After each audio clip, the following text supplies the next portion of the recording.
Welcome to Real Estate Coaching Radio, starring award-winning real estate coaches and #1 international best-selling authors, Tim and Julie Harris. This is the #1 daily radio show for realtors looking for a no BS, authentic, real-time coaching experience. What's really working in today's market, how to generate more leads, make more money, and have more time for what you love in your life. And now your hosts, Tim and Julie Harris. 3, 2, 1, and we're back. And Julie, it is day 54, and we're coming to a conclusion of our 60-day U.S. tour. We have easily encompassed 22 states, and we are now in Columbus, Ohio. It is August 30th. It is August 30th, and we are leaving Columbus, Ohio as soon as this podcast is over, and we're headed down to a little house we have in the mountains in Murphy, North Carolina, which I'm very, very much looking forward to getting back to. And I don't know if you heard this. Actually, I did. I do know you heard this. Evidently, in our neighborhood in Murphy, North Carolina, yes, there is a black bear. Yes. That's taken up residence that meanders through looking for handouts. I have heard this and have noted it, and we're going to have to be extra careful. And, you know, I wanted to put out bird feeders, but maybe we'll have to string them up extra high. I don't know. Yeah, and Zoe has never been to said cabin in said woods and said mountains dealing with said bears in Murphy, North Carolina. So Zoe and I have made a pact that we are going to be the first to spot the bear. Game on. Amongst our family. And we take a picture, and then basically the game is whoever gets a picture of him first gets to name him. Oh, I like that. Or her. And we've been on a bear hunt the whole time. We did see them at Bear World, which was interesting out west. That may have been cheating, but that was cheating. So as far as spotting wild bear, you get game on. Yeah. So okay. And also we can't go without saying our hearts go out to all of our friends and listeners and coaching members who are in Louisiana because they're dealing with Hurricane Ida right now. And I understand most of the city is in blackout already. So, you know, we know you guys have been through it before. We're sorry you have to do it again, but our prayers and thoughts are with you. We live in the Caribbean, so trust me when I tell you we have become very hurricane sympathetic. Yes. So there it is. Yes, so we are leaving today. We are headed down to Murphy, and then we're going to Atlanta, and then we're flying home to Puerto Rico. And we have really thoroughly, though the trip is still, we've got another week, we've really thoroughly enjoyed this trip, this sojourn, as I've come to call it, with all of you. And we've taken pictures and updated everyone on our page on Instagram. I think, Julie, it'll take all of us quite a while to realize this huge trip and all the things and experiences we've had. I'm glad that we are all shutterflies and taking so many pictures. Yes, me too. You know, that'll be very meaningful. So what we're talking about on the podcast is something we started last Thursday, I think, which is one of those topics that we like to dust off every now and then based on the feedback we're getting from the audience and coaching clients. And the topic is the Introvert's Guide to Getting Everything You Want in Life and Then Some. Actually, Julie had a better title, but that's the gist of it. How to be incredibly, massively successful despite the fact that you might be the biggest introverted, want to just essentially shelter yourself underneath a staircase, not be around other people type person. This is true. And so today we're going to start on point number 4. And point number 4 is kind of long, and we need to get on the road. So probably point number 4 will do it. Get caught up on points 1 through 3 from Thursday's podcast. Point number 4, act as if you're an extrovert without losing yourself. Who do you know who has a positive and outgoing traits and is also well respected? Begin to blend your natural tendencies with a few other traits that will increase your versatility. This isn't to say that you should be fake. In fact, you might find out that you actually have some latent outgoing traits already within you. Research conducted by John Zelensky, who's a PhD and associate professor of psychology, has found that introverts who act like extroverts, for example, by being more sociable, talkative, energetic, and enthusiastic than they are naturally, they actually see their own happiness increase. This is likely due to the positive feedback they receive from their peers, but it also might be because they know they're becoming more comfortable in the company of other outgoing types. Here's a secret. The wealthiest real estate professionals, in fact, the wealthiest salespeople in general, are not introverted or extroverted. They become a versatile combination of both because they've studied and adapted to it over time. Yeah, that's really where it all circles back to, is the versatility. But when you think about it from an introvert's perspective, and I was, Julie's family, for example, we were over at her family's house yesterday. Yes. With maybe Mark, her brother, being the exception, everybody in her family is a massive introvert. Probably, if you guys want to use DISC, they're definitely all analytical or amiable. Yep. I mean, essentially, that's what it's just a wash of essentially people that showed zero emotion and people that are hyper hypersensitive. I mean, that's basically what it Library is. dwellers. Yeah, exactly. It's a bit like walking on eggshells when you're around them, but it's kind of interesting nonetheless for a prerequisite amount of time. But one of the things that I have to give Julie credit for, and all the rest of you who have joined our coaching program have been able to do this as well, is you've been able to realize, been introspective enough to realize that even though you came from a specific environment that reinforced you being a specific way, you can be whatever you want to in this life, no matter what your age is. And so, Julie, let's just drill down on that fact, or that little last point, because it also works the opposite, right? So, Rochelle Lorimer, now she's at Beasley, who was a buyer's agent for us when you and I sold real estate. She was on the other end of that spectrum. And Very so much on the extroverted, outgoing, life of the party type. Right. Way extroverted, way center of attention, way just like off the charts, exactly. And when she was working with us as a salesperson, when we sold real estate here in Columbus, Ohio, she would actually have the introverted analytical types, of which there's gobs of them here in Columbus, because there's a lot of engineering jobs, Battelle, Ohio State University, all that research stuff, that they wouldn't want to work with her. Yes, because she was just, I think, I don't know how they would describe it, but they just didn't hit it off. When people say, well, I just didn't feel it, I didn't hit it off, maybe they were intimidated by her gregariousness. Maybe she was just a little bit too much for them to take. There's different versions of this, right? But fortunately for her, and coaching with us as well, she recognized it and made some changes. So she's on that end of the spectrum and adopted some more introverted types of traits. But getting to the specifics though, because we always like to make this practical and tactical. Definitely. One of the things she did is she actually changed depending on who the customer was, but really overall, she started dressing less flamboyantly. And it's not like she was a flapper, right? I'm not suggesting that. But she would be a little bit more conservative. She would wear colors that weren't so attraction grabbing, things like that. And that made all the difference. And she put her hair up. She got a pair of glasses. Yep. She kind of just became a bit more professionally dressed, I guess I would say, and more universally acceptable. There's a whole section in the Harris Rules book about this idea of versatility and the 4 personality styles, even though it's not a diagnosis, it's just a guide, right? But there are things that you can do because you want to be able to work with a variety of different people in a variety of situations. That is the definition of versatility.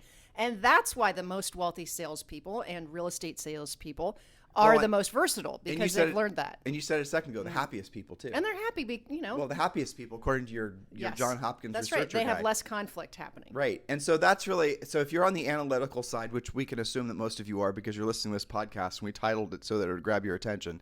But if you're on the analytical side, I'll have Julie describe what she did, because I told you the lot in life that she was given, that she was supposed to be some sort of ultra analytical bookworm, and then she learned to be more extroverted. So Julie, when we got married 30 years ago next month, by the way, you definitely were something of a very very introverted musician type and all the rest of it. Sure. But you figured out through your life experiences, but also through observation, that was only going to get you so far in life. Right. Okay, so what did you actually give let's make, opposed to stories, let's give them practical, tactical things that the introverts can do to make themselves a little bit more extroverted. Right. So I now, and then I was studying and doing it on purpose. Now I do it naturally. I wear more color than I normally would. I have probably, more jewelry on than I normally would without going overly flashy, right? I'm more sensitive to hairstyle and glasses and all of that kind of stuff. And I also made it a goal to hang out with more extroverted people. My friend Laura Lee is very much like Rochelle. And the thing that I think is a blessing when you're on the introverted side and you have those types of friends is that they're so naturally like that, it's easy to adopt and adapt their traits. Well, that's really the breakaway point, though, is when you want to just when we started getting into real estate in our early 20s, you realized that for you to, you had this natural, probably partially my influence, I would assume. Probably. But you saw that working with people and having a little bit more of a gregarious nature was going to get you out of the shadows and put you into a point where you could start doing some, you could obviously do the analytical stuff, but you wanted to do the front end stuff too. You wanted to do more of the sales. I mean, when we started in real estate, you basically were the back end and I was the front end, right? I'd hook them and you'd cook them. I mean, that's what we said, right? Saying. Yeah. But now eventually, and it didn't take you but maybe 2 years, then you were in the front end too. You were out there working with folks, and then we hired the analyticals to do the work in the back end. But it helps to have exposure to people who are like that naturally and who are successful and they're nice people. and you can just be a little bit more like that. I can tell you another thing that will help everybody, and we talk about it all the time. That's the Ford script. Yep. Just go back to talking, making yourself ask more questions, I think is such a great skill to have in life overall, but certainly in sales. Because if you get weird as an introvert, like having to talk about yourself or something like that, which isn't good for you anyway, because that's an ego expression, by asking questions of other people, it automatically causes conversation, which a lot of introverts are kind of, afraid of. How do I get into a good conversation? But questions help you with that. Well, so you just said something else that's really important. Again, keeping this practical and tactical. Analytical people, introverts, let's say, don't like talking about themselves. Don't really like talking. Period. True. And so if they're put in a position where they're supposed to be talking about themselves amongst a group of even maybe strangers or people they're not that familiar with, that's kind of like worst case scenario piling on top of each other for them. Uncomfortable. Right. And so for them to be able to know how to use the map, it's not. There's nothing to it. The Ford script is so simple. But knowing how to ask the questions: family, occupation, recreation, dream. So let's role play for them. Okay. So you're you and I'm somebody you're getting to know, and we're going to start with Ford. Family. So shoot. Hi, I'm Julie. What's your name? Tim. Oh, hi, Tim. It's good to meet you. We're here in the Hilton in Columbus, Ohio. Are you from here, or are you just visiting for business? I'm visiting from Texas. Yeah, I'm here for business. From Texas. That's interesting. And you're here for business. What is it you do? I'm a scientist, actually. I work for Battelle, and we're studying whatever we're studying. Wow, that's pretty interesting. And normally you would say, what is it you do? And then I get to talk about real estate. It's very organic and natural, but I made it about you first, right? Say that conversation would have happened, say, standing in line to get coffee. Now, you wouldn't have approached me like that if I was a lady. You wouldn't have just started. No, I would have complimented you first. Right, exactly. Well, so you would just. I've seen you do it. Gosh, right? I really like that dress. That's really sharp. That's Dude, beautiful. I'm not wearing a dress. This is a shirt. You said if you were a lady. Pretend. Role play. Yeah. Or like a little bit of jewelry or something like that. Just give recognition to something. I like your nails, whatever. Exactly. Because ladies choose, unlike That's men. the icebreaker. Like I had to look down and remind myself what I was wearing. But ladies will go to a lot of effort to choose every little piece of whatever they have on their bodies because it's supposed to represent something that to many of them is a very personal thing. It could be a ring that they got, something, right? Exactly. So when you compliment somebody on their jewelry, when you're a lady or even a man compliment, obviously there's a little bit more weirdness that goes along with that. Well, you guys are about watches and stuff like that. Right, but I'm saying I think the point was made. But when you're essentially a woman trying to basically talk to a guy or a guy trying to talk to a man, sometimes, especially if you're in the same age bracket, that might be perceived incorrectly, right? Yeah. So if we're at an event or whatever, and you're trying to at the gym or whatever, and there's some guy that chats you up, what's your first reaction? Be honest. I don't like it. This is a and lady. That's happened to me several times. Yeah, I think it's especially if you're like one-on-one, it's even kind of creepier. Yeah. So you want Julie, it happens to you a lot when I'm not around. I know. Well, and so this is one of those things where you study it and you understand it and you have a backup plan for you drop the husband bomb like within the first 2 seconds. I've heard you do it. All the time. I'm like, yep, Tim and I have been working out for ages. Yeah, we love Orange Theory. We'll give them let's give them something practical. So because a lot of ladies who are introverts are going to be fearful of basically having conversations amongst men because they're going to perceive that the men are going to perceive that have being hidden flirty. Have hidden agendas, right? And that's, again, going to be the terror bomb of an analytical person. Yeah. You're an analytical person, so give them something practical. Yeah. If that happens, whether that's in the gym or someplace, then, if you're married, that's as you call it, the husband bomb is the easy go-to. Because usually what men will be like, they'll be like, you must be working out forever. Gosh, look at those guns or something like that. And I'll say, yeah, Tim and I have been working out, for a long time. We love Orange Theory. And, are you visiting or... I'll change the subject and make it about them in a non-flirty kind of way. And so I think I would go to that. And then, it depends. If you know them, it's easier because you can ask about their kids, their business, their whatever. But if it's a stranger, it is, it's a little creepy. Yeah, it is a little creepy. And I think ladies actually naturally will have a harder time with men especially. Now, some women dress that way to go to the gym, to meet men that way. And that's a different conversation. We're trying to keep it to a business level. Yeah, but women, when you like making friends with other women in the gym, you're using the gym as an example, but anywhere in life, way easier. Way easier. Yeah, and I think it's also true. There's also a barrier that's normal and natural, truthfully, between men trying to, essentially get to know females. There's also, especially if you're, again, in the same age group. Yeah, right? I'd agree. So I think, or younger, really. For men are going to have that problem even when they're younger. So like would you have the same problem having a conversation with a guy that was in his 20s, for example? No. Yeah, so it's guys in the same age group, whereas men, or maybe a little bit older, but yeah. Whereas introverted men, there's going to be a natural barrier when you're having a conversation. Anyone in your age group and younger that's a female. Well, so this is why you have to get out in the wild and practice this stuff, and think it out and observe how you feel and what you do in different situations. That is the definition of versatility, is being successful in different situations with different types of people. Well, the environment, environment matters. Will matter, right? So if you're at Point Lobos and you're in Big Sur, California, and you're going on a hike and you run across somebody that you're just, you see them enjoying what you're enjoying, because Point Lobos is nothing but splendor, really. There's nothing that would be an easily, transverse place to have a conversation about the experience and the environment, right? So, and that's a good conversation go-to. That's a good technique, is to observe something you're both experiencing and comment on it. Like, did you see that harbor seal down there? And can you believe this color of moss or whatever? That's an easier way to go. Humor also is an incredibly, powerful way of bridging any sort of humor. Makes it so that the awkwardness of initial conversations is completely obliterated instantaneously. I know. Well, you sparked a memory when we were in Monterey at the Concorso Italiano, the big car show, and it's like 9:00 in the morning. And they've already run out of coffee. Not just one place. It wasn't just one place. It was like, you imagine like your typical food truck coffee places, whatever. Because this is being held on a golf course. There's no coffee shop there. But there was like 6 food trucks. And like one of the places had coffee, but they had to make it. And it was going to take an hour. Well, they didn't tell you that up front. They're just like, oh, we've got some coffee brewing, right? And so you pay and they pass out cups. And now there's like 30 people standing in line with their cups that are empty. Pissed off, which is grouchy. fine for like 5 minutes, right?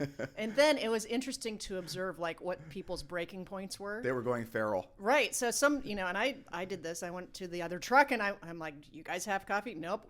Whatever. So I've still got my cup back into the line. And so that was a common experience that we all were joking about. Right. So, and then, the guy in the front of the line who's getting coffee for 3 people, he finally gets up to the front. And he walks back and makes the whole crowd crack up because he goes, they've got a Mr. Coffee. And there's like 30 of us. So I'm sorry I took the first 3 cups. Just so you guys know, they're brewing a Mr. Coffee at a time. Yeah. And we all cracked up and also were frustrated and got our money back. I remember one time we were in a line at a bank or something, the DMV or something horrible, with a long line. There was this little old lady at the front of the just in front of all of us. You know how the DMVs are just never good experiences. And she finally got her license plates or her sticker, doing what she was ever going to do. And she said, as she was turned around, she was walking out, and she was really slow, and she may have been walking with a cane. I mean, it was an old lady. It was an old lady, right? She says out loud, "I came in here when I was 26." That's hilarious. Wham! Slammed the door and walked out. So funny. Yeah, it was. So I think the moral of the story, and we need to wrap up and get on the road, but yep. The moral of the story is try to have fun with this. Get out of your own head. Don't be so weird about it if you're on the introverted side, because the topic is the introvert's guide. But Julie, let's make this practical, okay? Because this is the problem when you have this. When you present this topic, analyticals are like, I can do it. And then boom, 5 minutes later, they find themselves in a situation and they don't know what the hell to do. Right. So here's for example. We're waiting for an elevator yesterday here at the Hilton. And there was this big family that was getting off the elevator. And there was this guy that was, the last off, that was pushing the, obviously the luggage cart. Yeah, the luggage cart. And it was not something, and then I looked at him, and he was a big guy, probably twice my size. And I go, how'd you get stuck with that job? And he looks at me, from this, he had this solemn look on his face of misery, and looked at me and laughed, and he goes, yeah, I know, right? I know. Yeah, these common experiences, and his whole family started to laugh. Yeah. But the point is that the humor really will get you far in life. And if you can make people feel just a little bit more comfortable as an introvert, and that's the reason, going back to the point you were making on Thursday, a lot of the best comedians, a lot of the best actors are, guess what? Massive dorks. They're huge introverts. And I'm married to a dork, so I'm not meaning that in a... Likewise. But they've studied it, and they have, ways that they manifest that. I think, if you want to boil it down to being really practical, I think one place to start would be to be more friendly than you normally are, have more expression in your voice than you normally do. Well, from, again, keeping it practical, Yep. those are good points. But you, when you wanted to start becoming more versatile and essentially more, I think you wanted to have a richer, fuller life, really. Sure. You actually started wearing makeup. You changed your style. You started being more conscientious of it. You started dressing differently. You started doing things that were the opposite of what Rochelle had to do in order to make yourself a little bit more, I think, appealing to different personality styles. And I started to appreciate those things more because I also got positive reinforcement with lots of comments. And what will happen is when you do this right, you got that combination. Again, you can refer to Harris Rules, which you can get at Amazon or Barnes & Noble, that section about upgrading everything. When you start doing that and people say, gosh, you always look so nice, they come to you for conversation. It becomes easier because you're not the one trying to break the ice awkwardly. Somebody else comes to you. And your practical, tactical approach to basically how to take this information and scale it is design your life around having direct interaction with other people. And I know what a lot of introverts are going to do. They're going to run to the easy buttons and just do the BNIs and the networking things where you're around other business. You're going to try to shortcut what we're saying here. So what our suggestion is you have a weekly schedule. You should start, Julie and I are huge advocates of obviously getting in shape and staying in shape. So go to an Orange Theory. Go to something that's going to force you to have interaction where you're having the shared, usually somewhat miserable experience with other people. And then do show up at the same day at the same time so you befriend the people that are in that group. But it's okay to, like, for example, do Monday, Wednesday, Thursday at, whatever time, and then do Tuesday, Wednesday or Tuesday, Thursday at a different time, and maybe take the weekend off kind of thing. Do intentionally put yourself in front of other people that are diverse. Don't put yourself in front of groups that are the same people over and over again. That's the habit that a lot of introverted people will do, is they're going to say, okay, my coach has told me to go out there and get to know more people. That's easy enough.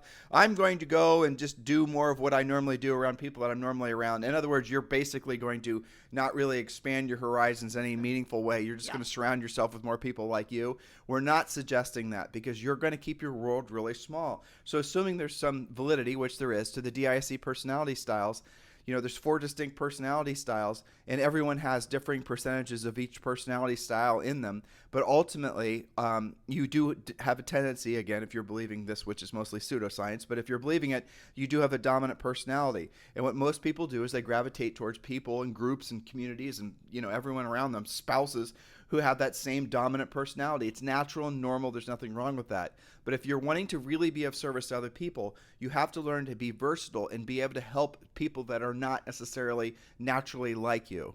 That's right. So I had a coaching client come to mind who's like a complete analytical driver type.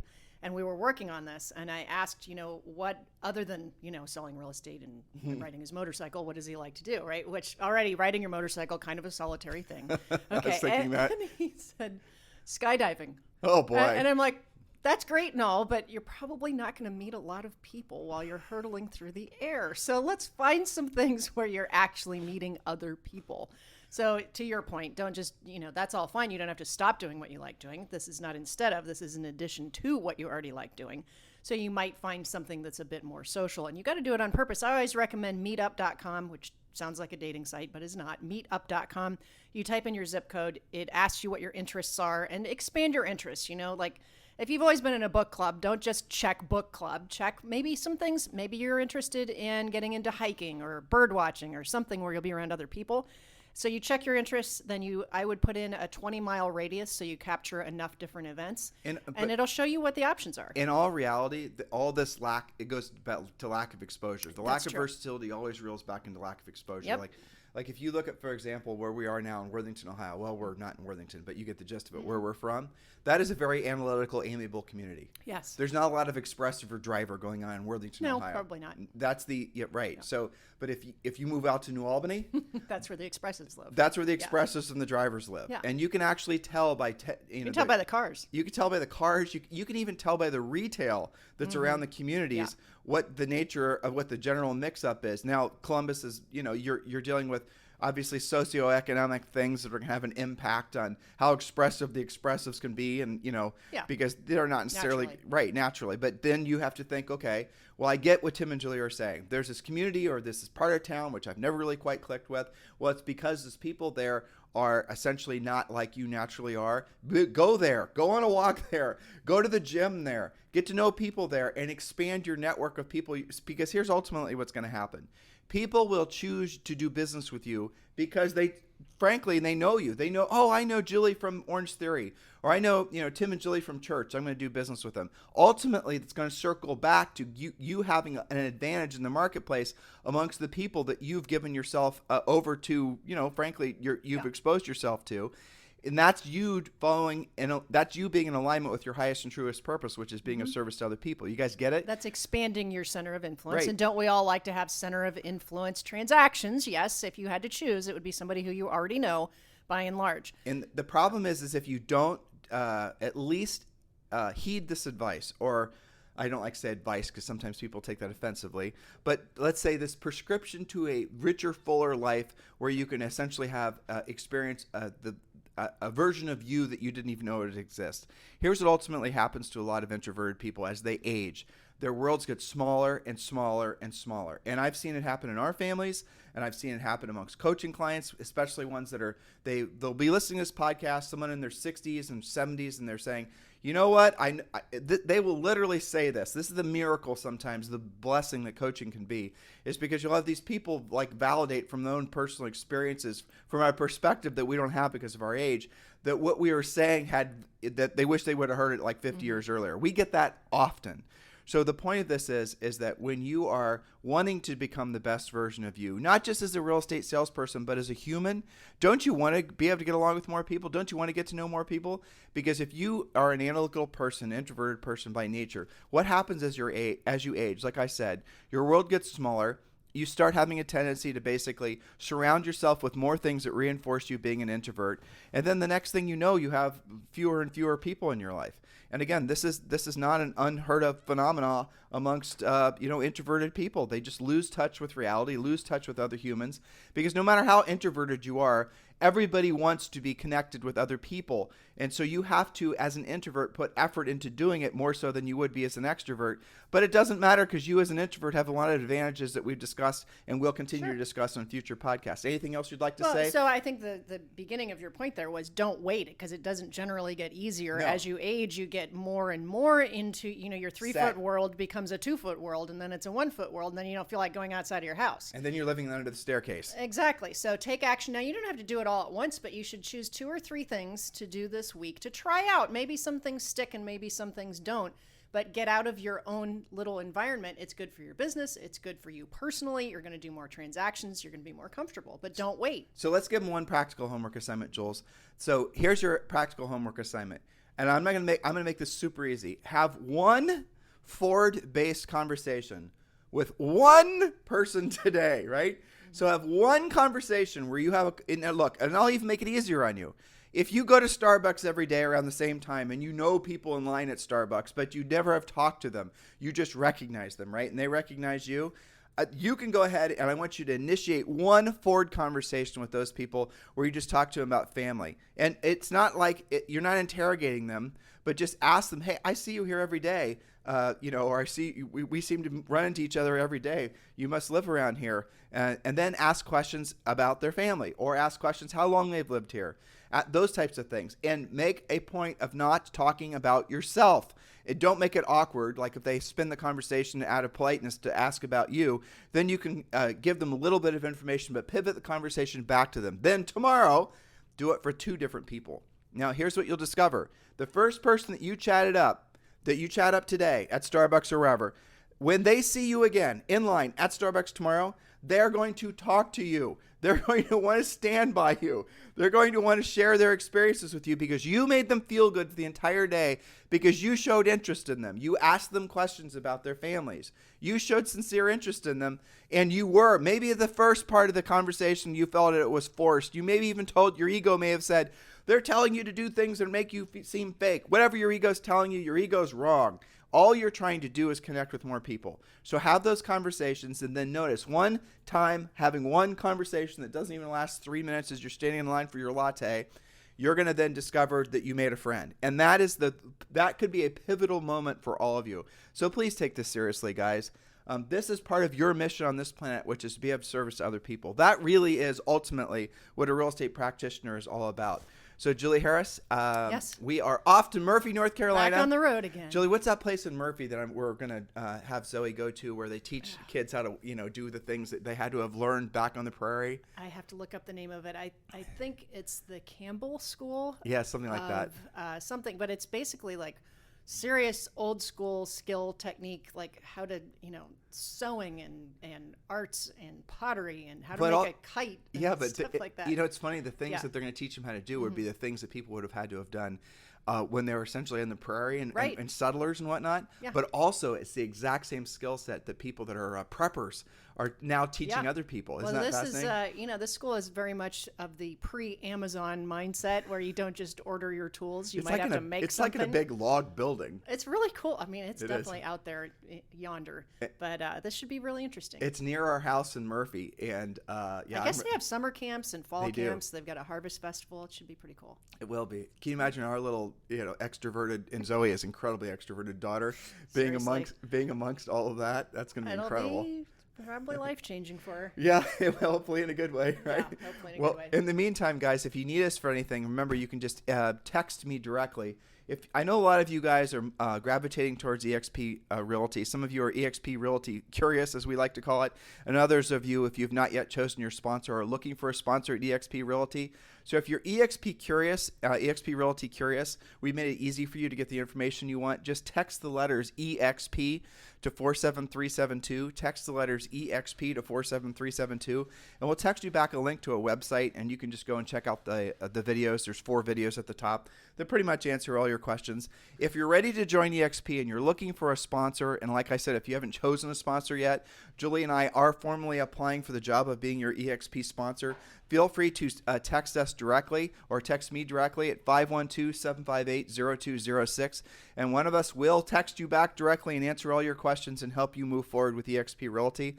Again, my cell phone number is 512-758-0206. In the meantime, you guys have a fantastic day, and we'll talk with you on the show tomorrow.